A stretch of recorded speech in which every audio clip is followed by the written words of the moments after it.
Hey everyone, I need to get this off my chest because I just destroyed my life, and I'm not even sure I was right to do so. It all started with her health. My wife, let's call her Anna, had been complaining about insomnia and low energy for the past 6 months. I, as a caring husband, was worried. For our 8th wedding anniversary, I gave her an expensive smartwatch, not for spying, I swear. I genuinely wanted her to track her sleep, heart rate, and activity. Maybe the data would help the doctor. She was thrilled. The first 2 weeks were perfect. She showed me her sleep graphs, we laughed about how little she moved around at the office. And then I started noticing oddities. Every Wednesday evening, her heart rate, according to the data in our shared app she gave me access herself, would spike sharply, not just by 10-20 beats, but to 110-120 BPM. And this was while at rest, around 9:30 some to 10 p.m., the time when she usually watched TV shows or read. I wrote it off as stress, maybe a tough day at work, but it kept happening, like clockwork, every Wednesday, and sometimes on Fridays, but less often. I started subconsciously waiting for these spikes. Wednesday became the most anxiety-inducing day of my week. One Wednesday I casually asked her, "How was your day? Not too tired?" She smiled and replied, "No, just a regular Wednesday, pretty calm even."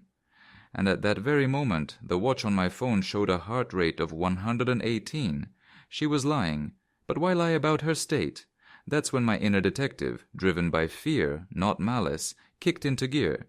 I started cross-referencing the data with her stories. Her, "I was so exhausted yesterday, went to bed at 10 and passed out." Watch, fell asleep at 00:45. Her, "Just lounged on the couch all evening." Watch, 45 minutes of high activity at 8:12 p.m.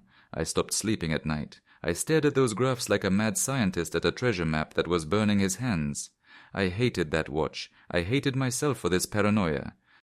But I couldn't stop. It all came to a head today. In the morning, as she was getting ready for work, she said, "I'm going to Lena's tonight. We're helping her move. I'll be back around 10. Lena is her friend who is actually moving. It all made sense, but today was Wednesday. I was in a daze all day. By 7:30 p.m. I cracked. I drove to Lena's house. Her car wasn't there. I called Lena, said I wanted to drop off a moving box. She was home alone and surprised by my call. I went cold inside. I got in my car and just drove, aimlessly.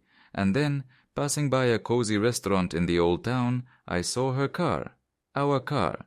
I parked across the street and waited. I saw them through the window. They were sitting at a table. It was her colleague, whom she'd mentioned a couple of times in conversations.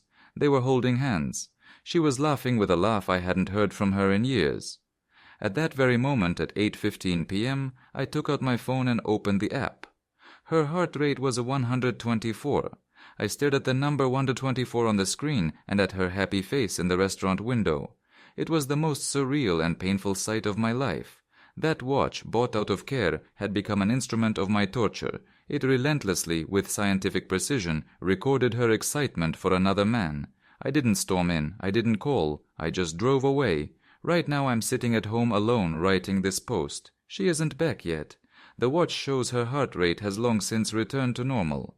I don't know what I'll do when she walks through the door. Do I tell her I know everything? Do I show her those damned graphs? Or do I just silently place the watch on the table and walk away? It was supposed to help her health. Instead, it killed our marriage and a part of me.